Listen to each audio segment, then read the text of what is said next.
Olá, aqui é o Paulo Cogos, estou fazendo essa live rapidamente, que eu vou na missa daqui a pouco, para falar sobre o Danilo Gentili e o caso lá com a Maria do Rosário, o caso do Danilo Gentili com a Maria do Rosário. Imagina o caso do Danilo Gentili com a Maria do Rosário, aí tinha que bater no Gentili, né? Aí sim seria grave, né? Aí sim seria motivo para criticar o Gentili, porque aí haja mau gosto, né? Não, mas o caso foi humorístico, não foi um absurdo desse, tá louco? Imagina. O cara que pegar a Maria do Rosário ou é um cara muito corajoso, ou o cara tem algum problema mental. E também para falar sobre o atentado, né? Bom, vou esperar o pessoal chegar. Pepe, seja bem-vindo na minha humilde casa. Puxa a cadeira, escuta o que eu vou falar. Minha situação é muito complicada. Será que é pecado? Estou aqui pra pagar. Choro, choro pedindo perdão. Me filma, Pepe, me filma e põe na televisão. Essa música aí se chama Um Cego e Três Aleijados. É com o Pepe Moreno. Muito bom. Bom, vamos lá. O Danilo Gentili tem vários defeitos. Ele é estatista, certo? Mas ele fez um grande serviço para a liberdade, que é aloprar político. Políticos existem para serem aloprados, no mínimo. No mínimo. É a arma que a maior parte da população tem. O humor. A sátira. A história da sátira política remonta à antiguidade. Um dos mais famosos foi Aristófanes, em Roma Antiga, que zoava com os romanos, com os políticos romanos. E tem que zoar mesmo.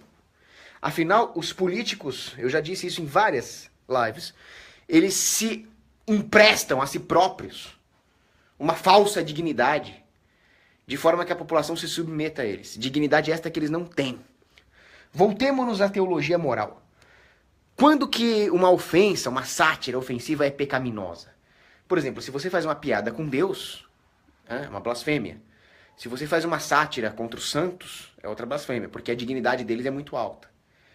Se você esculacha a sua própria mãe, é uma coisa um pouco reprovável, né? Às vezes você pode fazer uma piadinha. Então depende da dignidade do alvo da piada. Se você faz uma piada com um bandido de rua, uma piada com champinha, a única filha da puta que vai se ofender é Maria do Rosário, né? Porque esse cara não tem dignidade nenhuma. Então, por que os políticos odeiam o humor?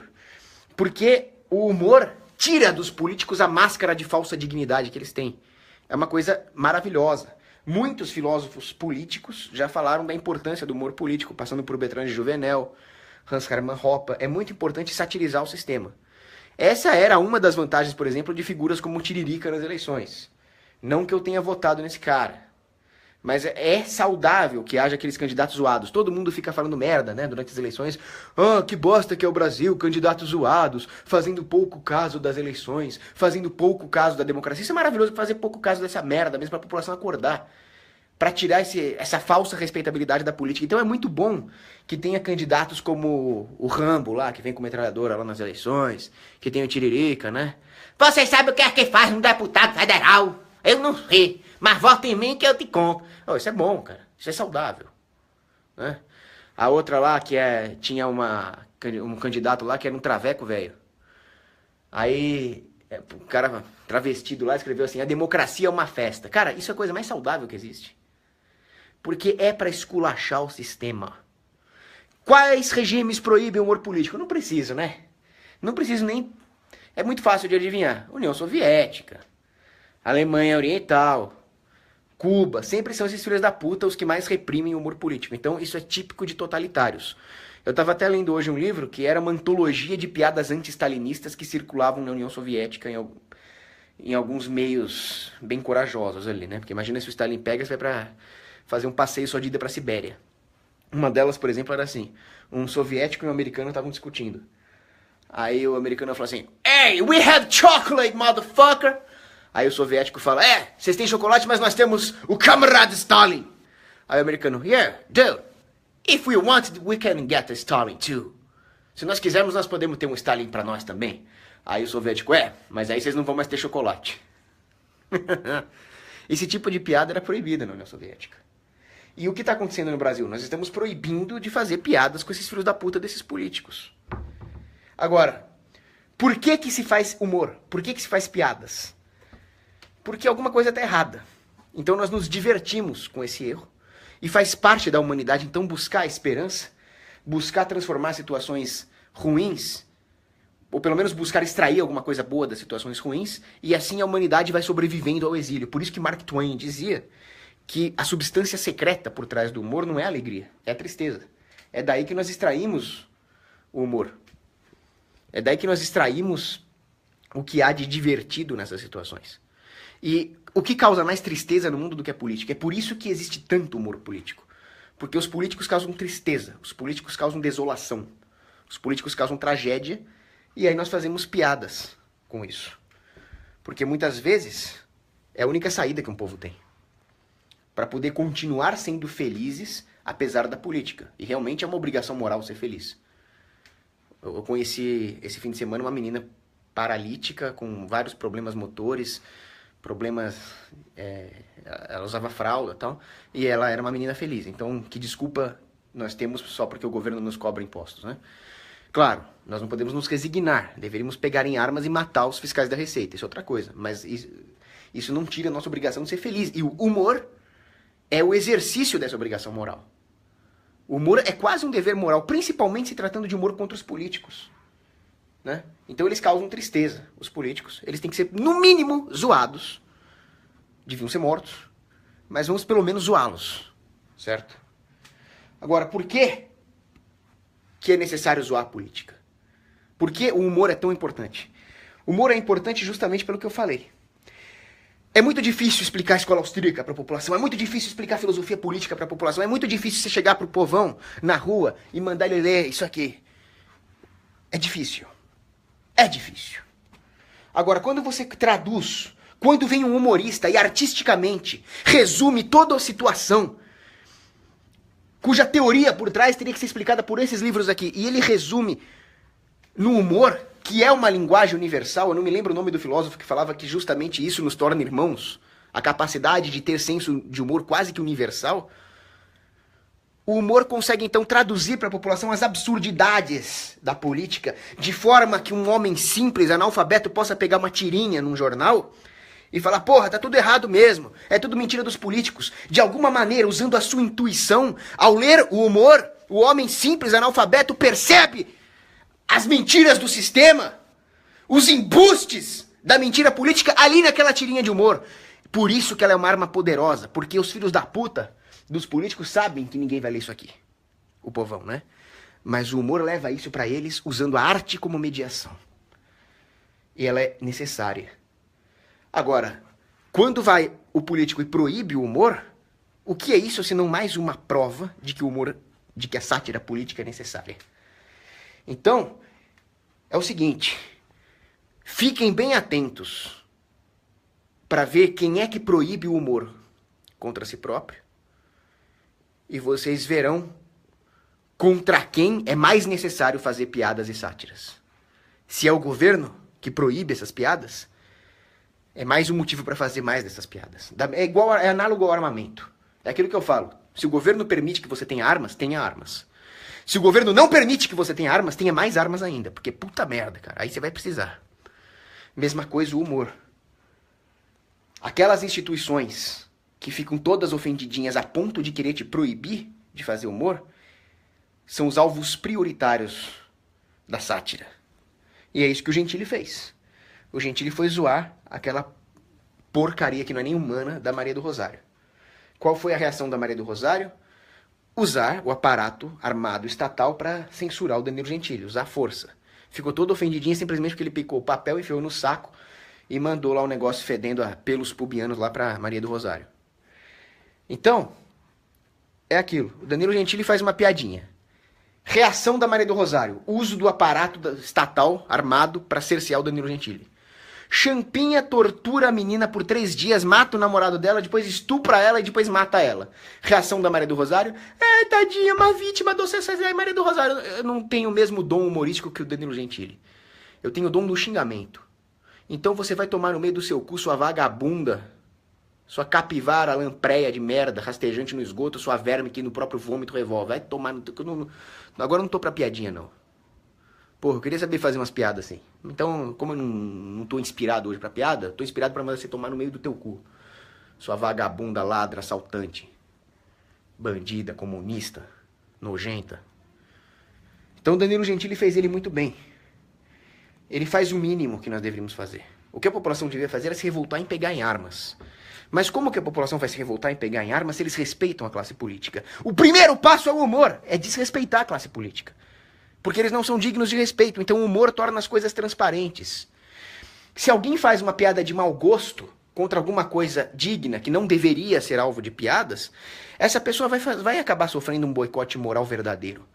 Por exemplo, eu vou fazer piadas contra uma criancinha com câncer, vamos fazer uma piada bem escrota.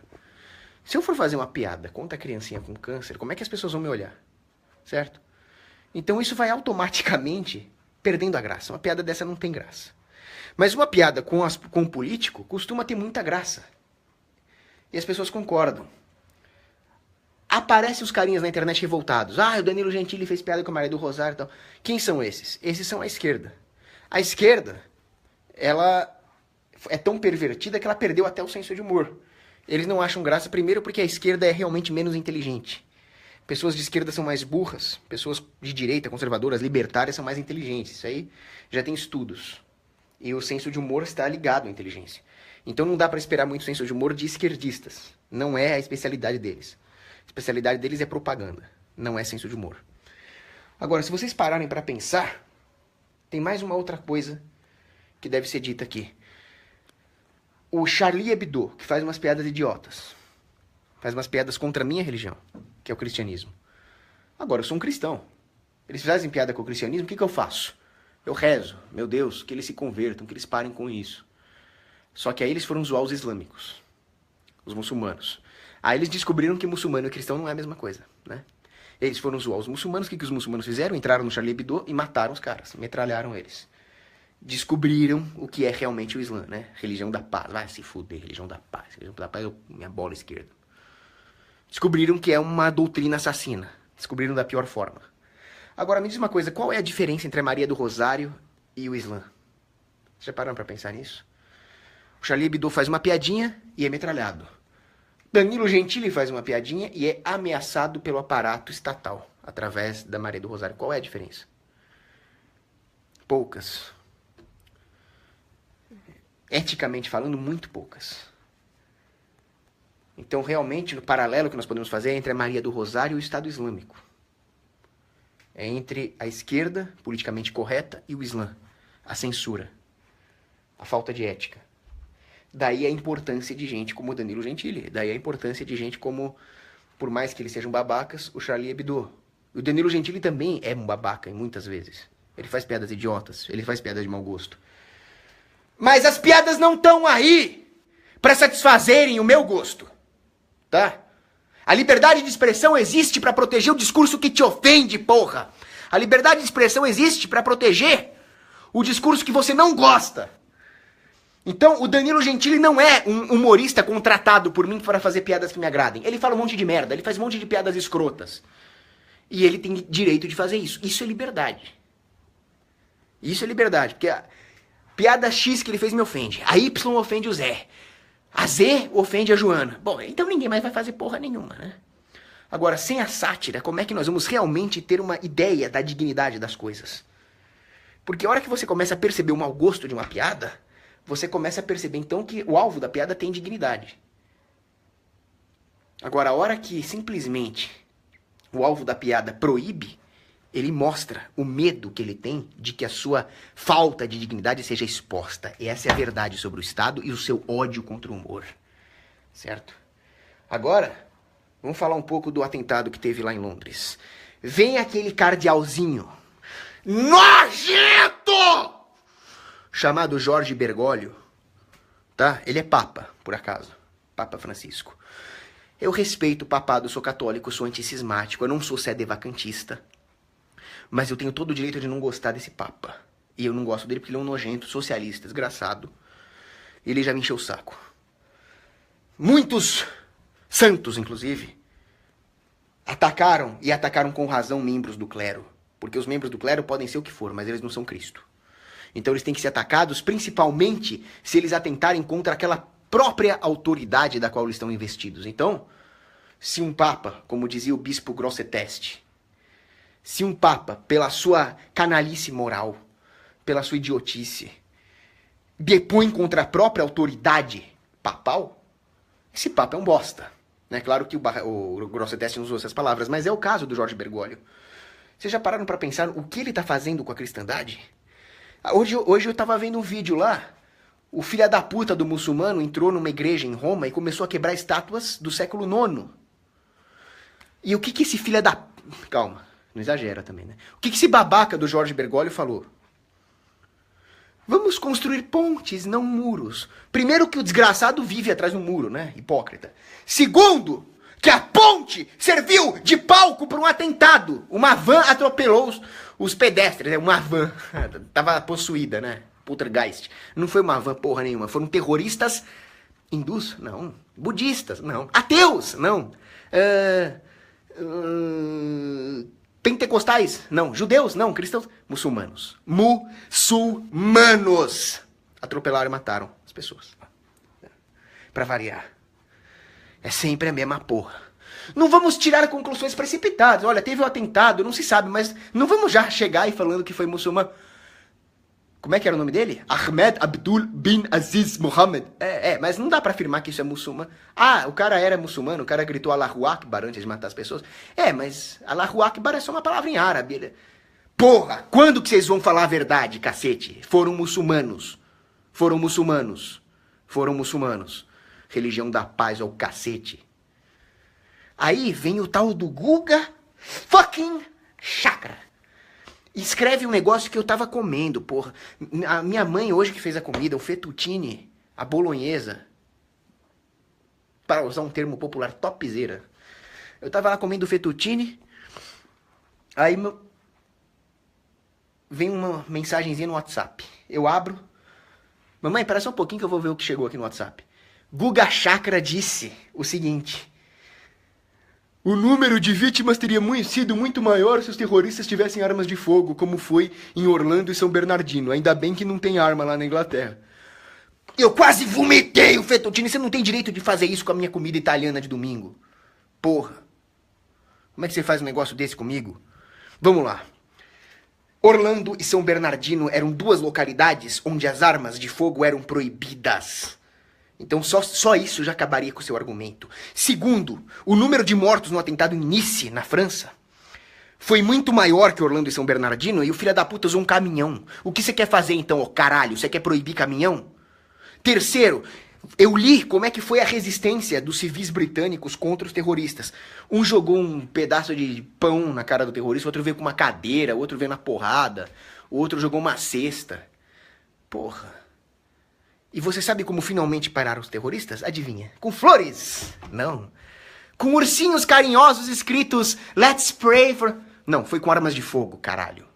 Foi com armas de fogo que pararam os terroristas. Então nós temos que parar os terroristas com armas de fogo. Se a população tivesse armada, os terroristas teriam tomado no cu. A Suíça tá recebendo esses lixos lá também, mas pelo menos eles têm arma de fogo. Então os terroristas já ficam cabreiros. O melhor seria fazer como nos Estados Unidos, onde eles colocam sangue de porco na munição. Aí eu quero ver se o cara é macho. Que aí o cara vai pro inferno, né? Nas ideias dele lá. Melhor ainda se ele for morto por uma mulher. Que eles têm muito medo de ser morto por mulher. Aí vai lá pra baixo também, né? Se bem que eles vão pra lá pra baixo de qualquer jeito por seguirem essa falsa doutrina aí. Essa coisa satânica. Aí você pega os grandes santos do passado, Santo Afonso Maria de Ligório, Santo Tomás de Aquino, São João Damasceno, os mártires de Córdoba, todos eles falavam. Seita satânica, o Santo Afonso Maria de Ligório, super santo, falava o seguinte: o paraíso islâmico é digno das bestas, não dos homens. Então, pô, os caras falavam a verdade sobre o Islã. Aí chega lá o Papa Francisco, dá um beijinho no Alcorão, fala que são todo mundo irmãozinho, que é tudo a mesma porra, que é tudo... Vai se fuder, porra. Você não vê que você tem sangue nas mãos, não, Bergoglio? Você não tá vendo que essas menininhas que foram esfaqueadas lá em Londres, o sangue dela tá na sua mão, seu... Calma, não posso também esculachar também, calma. E que ele fazendo essa propaganda da Open Borders, livre imigração, é o caralho a quatro, ele tá contribuindo pra palmolescência do Ocidente, quando nós deveríamos estar partindo pras cruzadas. Vamos responder as perguntas, que eu já tô ficando puto. Eduardo Augusto, fala aí pra eu mandar um salve pra Salvador. Salve pra Salvador, bichinha reta da gota. Cara, já me... Falar de slam aqui é foda, né? Então, Fernando da Silva pergunta, se o Estado não criminalizasse porte de arma, discriminação, tal, você seria pró-imigração? Não de kebab, mas de refugiados, tal? Bom, primeiro, o nosso direito natural de ter armas é mais um motivo para impedir a migração de muçulmanos. Porque armas são perigosas, se estiverem nas mãos erradas, e elas são a sua única defesa, ao mesmo tempo, se elas estiverem nas mãos certas. Então nós temos que... O direito a armas é ponto pacífico, não tem discussão, tem que ter. Por outro lado, nós não podemos brincar. Então nós não podemos permitir, por exemplo, que muçulmanos tenham armas. Como é que você não permite isso? Não permita muçulmanos, como fez a Polônia. A Polônia barrou a entrada de muçulmanos. É o único país europeu que tem 0 atentados. Então vocês podem falar islamofóbico, caralhofóbico. O fato é que lá nenhum civil inocente morreu na mão desses caras. Eu sou um bacteriofóbico. Eu tenho medo de bactérias, então eu tomo antibiótico, certo? Eu passo desinfetante nas coisas. Eu lavo a mão antes de comer, porque eu sou um bacteriofóbico. Graças a Deus. Né? Então faça um paralelo aí. Agora, livre imigração eu sou contra de qualquer jeito, mesmo que seja de cristãos. Mesmo que seja de judeu. Porque livre imigração é integração forçada, é socialização forçada de bens difusos. A imigração tem que ser restrita. A livre circulação tem que ser de mercadorias, de comércio, de serviços.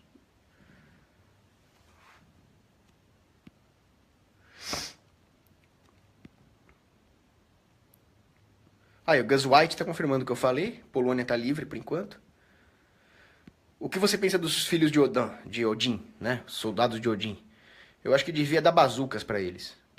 E carta branca pra pagar esses caras. O que você acha do Gregório do Vivier? Um câncer. Devia estar preso. Um prostituto do Estado. Paulo Carvalho fala o seguinte: minha avó é devota de Santa Teresinha do Menino Jesus. Gosto muito das suas lives. Muito obrigado, Paulo Carvalho. Manda um abraço. Tô mandando aí um grande abraço pra sua avó. E... Espera só um pouquinho. Tá aqui, ó. Que Santa Teresinha do Menino Jesus... Que Santa Teresinha do Menino Jesus e da Sagrada Face abençoe a sua avó e toda a sua família. Amém. Salve aí pro Hans Hellmann Hopp. Meu Deus do céu. Olha o nome do cara. Bom, deixa eu dar uma pulada aqui que eu tô atrasado. É isso aí. Abraço.